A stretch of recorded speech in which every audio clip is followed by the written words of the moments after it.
గత ప్రభుత్వం చేసిన అవకతవకలతో ఆర్థిక పరిస్థితి దారుణంగా మారిందని, ఆయన అభివృద్ధి కార్యక్రమాలకు ఆటంకం లేకుండా చర్యలు తీసుకుంటున్నట్టు తెలిపారు మంత్రి నారాయణ.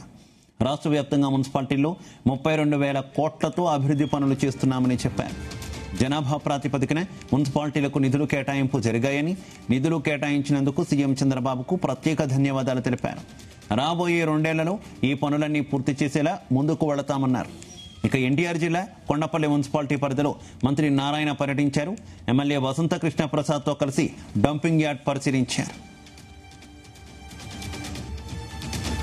గత ప్రభుత్వం చేసిన అనేక అవకతవకలు, ఆర్థిక వ్యవస్థ మొత్తం చిన్నాభిన్నం కావటం, అయితే ఈ ప్రభుత్వం రాగానే ఆర్థికంగా అనేక ఇబ్బందులున్నా గౌరవ ముఖ్యమంత్రి గారు ప్రజలకు ప్రజా సంక్షేమము మరియు ప్రజలకి డెవలప్మెంట్ యాక్టివిటీ చేయాలి, ఇన్ఫ్రాస్ట్రక్చర్ చేయాలి, ఇన్ఫ్రాస్ట్రక్చర్ లేని ఇండస్ట్రీస్ రావు.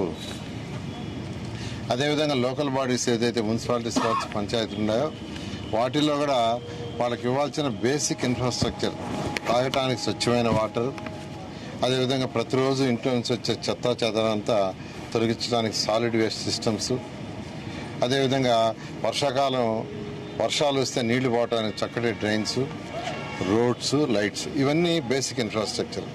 అదైన తర్వాత స్కూల్స్, హాస్పిటల్స్, పార్కులు ఇవన్నీ కావాలి. బహుశా నాకు తెలిసి స్వతంత్రం వచ్చిన తర్వాత ఇన్ని వేల కోట్లు మున్సిపాలిటీస్కి ఖర్చు పెట్టేది ఎప్పుడు జరగల. బహుశా నాకు తెలిసి ఈ మున్సిపాలిటీకి కూడా గత 20 సంవత్సరాల్లో కూడా కలిసి కూడా కాబట్టి 96 కోట్లు అనేది ఒక చిన్న మున్సిపాలిటీకి